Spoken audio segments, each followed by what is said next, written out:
Winner's Circle, the podcast for all Averitt associates, no matter where you are or what you do. Don't forget to subscribe on your podcast app of choice so you can be sure not to miss out on new episodes. And now, LTL operations leader and host of the Winner's Circle, Amos Rogan. Hey everybody, welcome to the Winner's Circle. Thanks so much for joining us, and happy Driver Appreciation Week. And we thank you so much to our drivers for everything that you do and all the things that you do for our customers, whether you're in LTL, truckload, dedicated, Averitt Distribution and Fulfillment, or even those who may be watching this that aren't Averitt associates, but you're a driver. Thank you too. And by the way, check us out. We'd love to see you on our team. So we just want to say thank you very much to all that. And we've got a fantastic podcast episode for you today. It's something that we've heard about. It was a story that was recently published in one of our blog posts on InsideAveritt.com. And it's probably one of the coolest, most interesting stories that I've heard in a very long time. And I don't want to steal any of his thunder, but today, as our guest, we have our dedicated driver, Mr. Duane Largent. Duane, thanks for being with us, and welcome to the Winner's Circle. Well, thanks for having me. You drive for Crossville Ceramics. You're a part of that dedicated team. How long have you been with us? I've been with Averitt for 5+ years. Okay. All right. And always on the dedicated account? Yes, always dedicated, okay. Yes. Being with us for 5 years, tell us from a safety standpoint, how much does our safety equipment inside of our trucks and everything, how does that help you do your job on a daily basis? Well, I mean, it helps out that you have the ability to see the distances from your vehicle in front of you, and also you got the warnings about a vehicle next to you. Mm-hmm. Being aware and using the tools to be aware. And this is kind of getting into the story in which was highlighted in our blog post on InsideAveritt.com, and actually an award that's been given to you here recently, and we'll get into that as well. But your awareness kind of gave you the opportunity to help somebody out while you're out on the road. And it was a pretty traumatic and dramatic type of scene as well. Why don't you talk to us about that and just kind of give us how all that went down? Well, I was coming from Illinois and on I-65, 2 miles down the road, a truck passed me and he completed the pass good. And then, of course, you follow around, you're to the left, look to the left and then to ahead. And then I was looking to the right. And when I looked forward again, he was hard braking. And so, of course, that means I hard brake. And when that happened, I was like, why are we stopped? And the traffic on the left is still going. Mm-hmm. And he pulled it over to the shoulder. And so whenever it was clear, I went to the left lane. And as I got about halfway on his trailer, he put his arm out, and it was covered in blood. And so immediately that's a attention getter. And so I got pulled back over to the shoulder and ran back to his truck. I see the bullet hole in the windshield, and I was afraid to open the door at that point because but as I got up there, he told me that a white SUV shot him.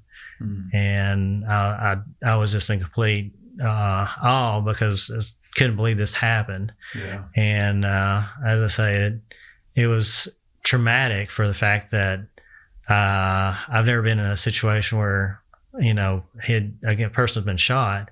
He had 2 dogs with him, but one was underneath him. And he got out of his seat to get a towel, and he applied pressure to his neck where he got shot. Yeah. He got shot in the neck, and he got also another bullet hit his teeth.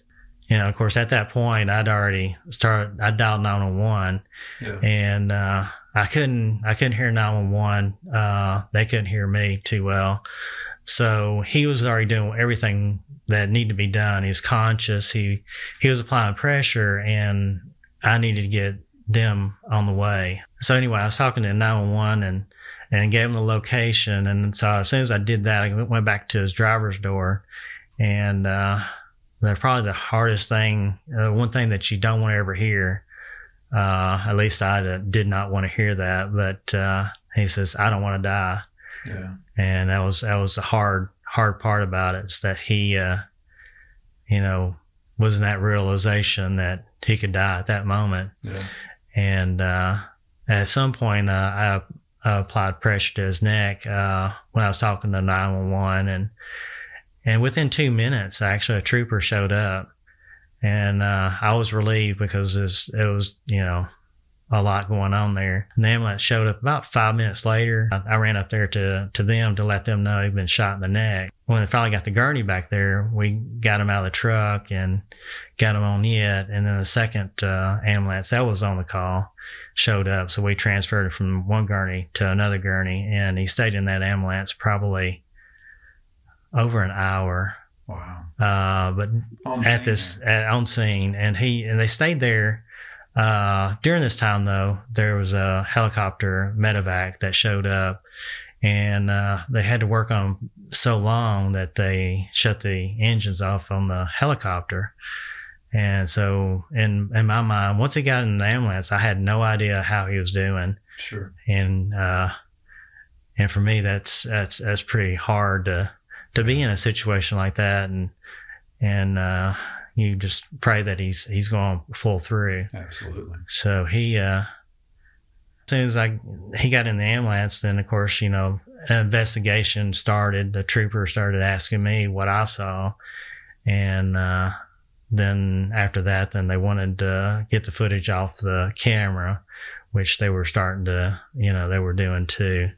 And that took a little time, but once they got it, they could tell what the vehicle was, but they couldn't get the license. So it took about, that happened on a Thursday, and on Saturdays when the suspect turned himself in, I think it was kind of a forced situation because he wasn't the driver that did the shooting. It was a passenger. Okay.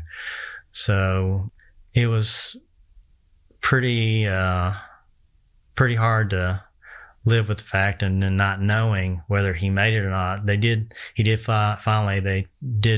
him in the helicopter, and they flew off. And it was just at that point, it's like, I don't know, and it took about a week roughly. And then his niece had put something on Facebook, and that's the only reason why I was able to reach out and find out that he's still alive, and that they had to go through, and he was in coma and lost a lot of blood, and then he got to the point where they finally could bring him out of the coma, and it was, I guess, about a month and a half he was in the hospital. One of the things that I want to ask you is, in a story like that, there could probably be 1,000 questions, and I won't do that to you, so don't worry about that. But one of the things that I think is so telling of you and your character is that in this day and age, people don't pull over. Mm-mm. They don't help like they do anymore. What made you go, I gotta help this person? I mean, I knew he was hurt, and after a few years beforehand, I lost my wife of 31 years, and she, had a lot of medical issues, and someone close to you like that, you really understand the value of life. Absolutely, yeah. And if I was in his shoes, I would want someone to come and do the same thing for me. Yeah, and the fact that you were so aware of your surroundings. Unfortunately, when we see a vehicle on the side of the road, I know I do, and I know a lot of our drivers do, and there's laws now. You move over, you get over, and especially if there's highway workers, DOT, or law enforcement, you better get over, or they're going to write you a nice little piece of paper. Yeah. So, but the thing about it is that, a lot of times when big trucks are on the side of the road, nobody gets over as much. And especially if it's a busy highway like what you were on, I-65, that can easily be the Daytona 500, depending on what area of I-65 it is. So there's not a lot of room for error. Just, how much were you concerned about your own safety and trying to help this gentleman? Quite a bit, actually, because the traffic was going the speed limit. And even though he's on the shoulder, I'm right there at the line. Mm-hmm. And that was the only reason why I didn't open his door and try to do everything I could that way, because there was nobody there to move him over. Yeah. So they weren't going to slow down, and I had to take care of myself too at that point. Sure. And so you said that you heard through social media that he's made it. He got his dogs back and all that sort of stuff. Have you talked to this gentleman since? He has not. It's probably more of a doesn't want to relive. Rehash something as he did. I did find out from the niece that he's military, so it's the reason why he did a really good job of pulling over. Because I think the average person would just stopped right there in the middle of the road, and you don't know whether he would have got rear-ended by another car or truck. And for him, I guess he thought that's where I needed to be, is on the shoulder. Yeah. And it was a good thing. And he did really well and took care of his needs at that moment.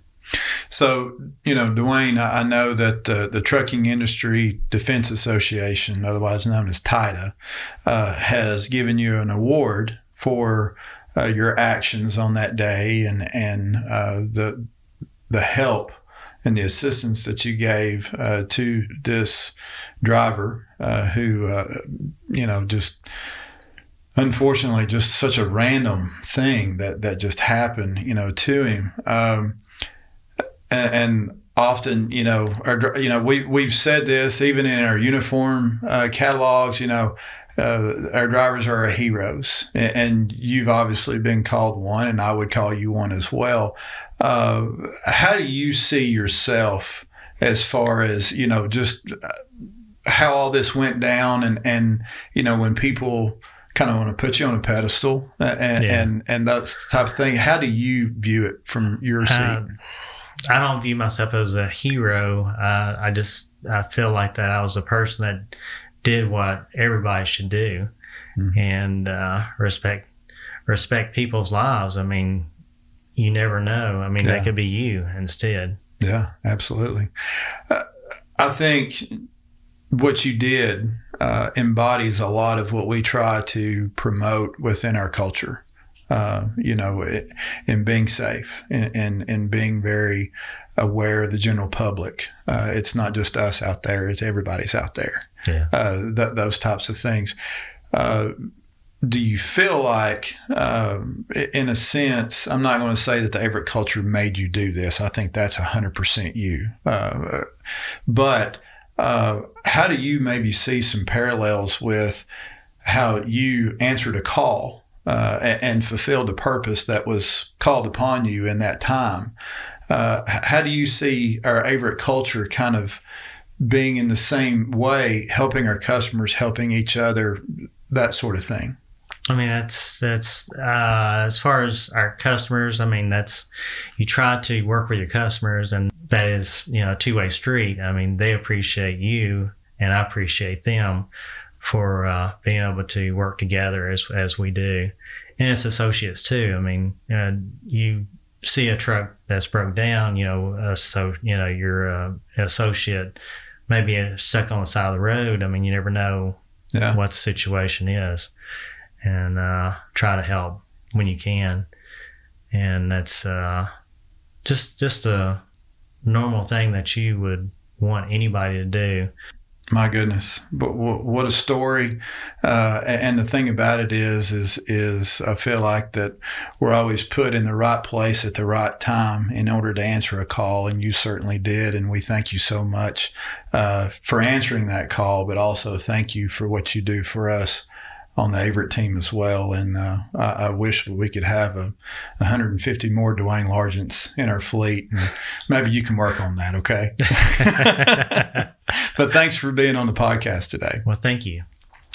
So, folks, what an incredible story, and what an amazing way that we can talk about purpose.